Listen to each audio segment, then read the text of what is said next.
अस्सलाम वालेकुम दोस्तों, कैसे हैं आप सब। उम्मीद करता हूँ आप ठीक होंगे और अपनी ज़िंदगी एक समंदर की लहरों की तरह में गुजार रहे होंगे।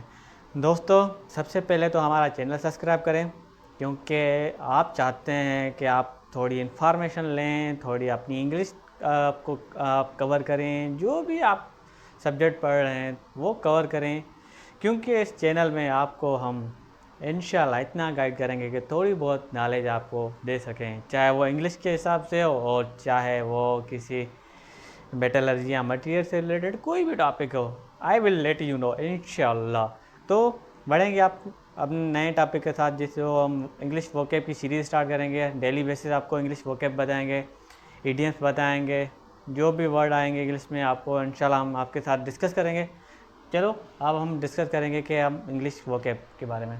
सबसे पहले स्कर्ट के, ये इंग्लिश वर्ड है डाउन का।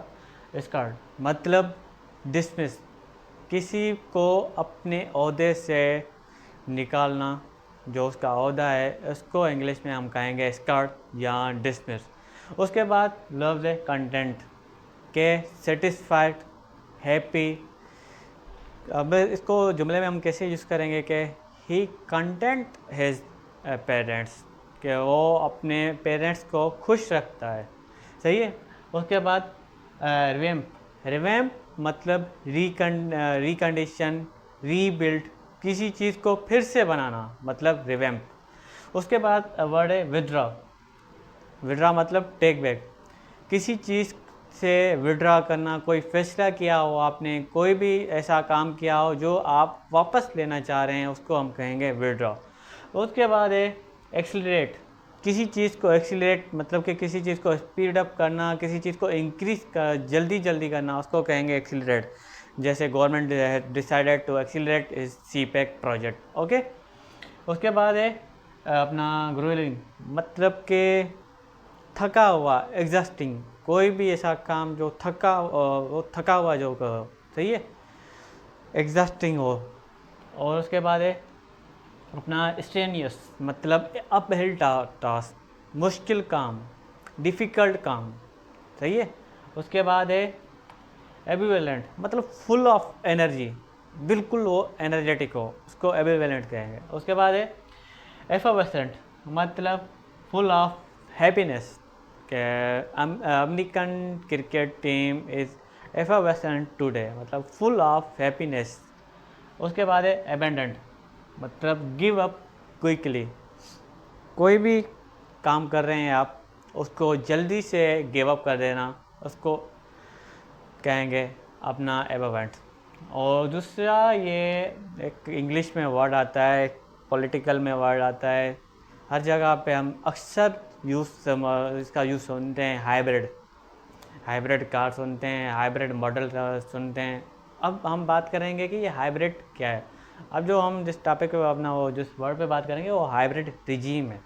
ये बेसिकली हाइब्रिड रिजीम होती क्या है, कोई भी ऐसा निज़ाम जिसमें जो अपना हुकूमत वोट के तो थ्रू आई हो, लेकिन पसे पर्दा उस हुकूमत को कोई बड़ी ताकत या कोई बड़ा इदारा चला रहा हो, तो उसको कहेंगे हाइब्रिड रिजीम।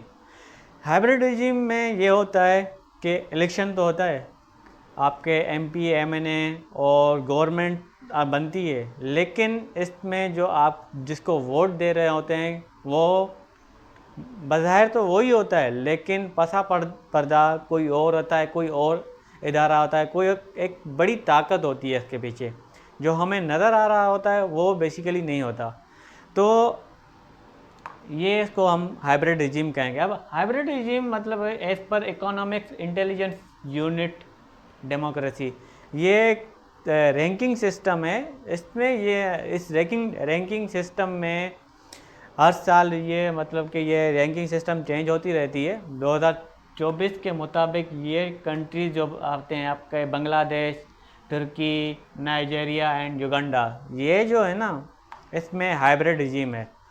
ये अपना 2024 की रिपोर्ट है। 2025 में कोई और कंट्री आएगी। ये सिलेक्टेड अपना, ये परमानेंट नहीं है, टेम्पररी है। जहाँ अब है ये जो इकोनॉमिक अपना इंटेलिजेंस यूनिट है ना, इसमें तकरीबन 170 अपना 167 कंट्रीज़ की डेमोक्रेसी देखी जाती है, इसका सिस्टम देखा जाता है, ठीक है। उसमें अपना दो तो आपकी टेरिटरी आ गई कि और टोटल 175 आते हैं, सही है। इन कंट्रीज़ को वो देखते हैं, उसकी डेमोक्रेसी देखते हैं, उस डेमोक्रेसी की क्वालिटी देखते हैं, उसको एनालाइज करते हैं, उसके बाद वो ये लिस्ट जो अपना जारी करते हैं। हाइब्रिड अपना रिजीम बेसिकली ये एक ऐसा निज़ाम है जिसमें हमारी गवर्नमेंट बनती है, हम गवर्नमेंट को सिलेक्ट करते हैं, लेकिन पसा पर्दा वो कोई और होता है। दोस्तों, ये आपका हो गया आज की इंग्लिश वोकैब, और इसके साथ हम ग्रामर इंग्लिश ग्रामर भी कर रहे हैं। तो अगर आपने हमारा चैनल सब्सक्राइब नहीं किया तो काइंडली डू इट।